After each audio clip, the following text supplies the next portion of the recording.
भगवद गीता का तृतीय अध्याय कर्मयोग, श्लोक नंबर 26। इस श्लोक में भगवान कहते हैं कि जैसे जैसे हम अपनी बुद्धि का विस्तार करते हैं, हमारी समझने की शक्ति बढ़ती जाती है और हमारे विचार भी बदलने लगते हैं।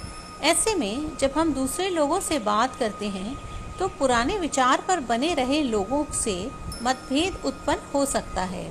इसलिए भगवान ज्ञानी पुरुषों को लोगों को कर्म करने से रोकने की जगह स्वयं उदाहरण बनने और उन्हें भी सही मार्ग पर चलने के लिए प्रेरित कर रहे हैं। भगवान कहते हैं कि जीवन गतिशील है, इसलिए कोई भी निष्क्रिय होकर बैठ नहीं सकता।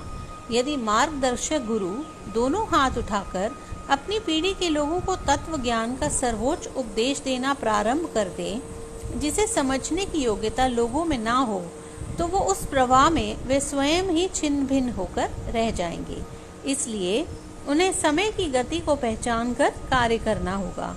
उदाहरण देते हुए भगवान कहते हैं, यदि कोई हरिद्वार जाने के लिए कार को तीव्र गति से परंतु विपरीत दिशा में चला रहा हो, तो उसकी दिशा सुधारने का उपाय उसे रोकना नहीं, सही दिशा दिखाना है।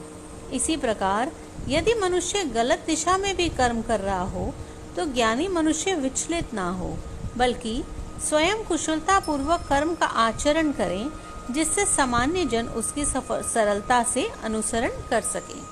ऐसे श्लोकों को और जानने के लिए इस चैनल को फॉलो करें। धन्यवाद।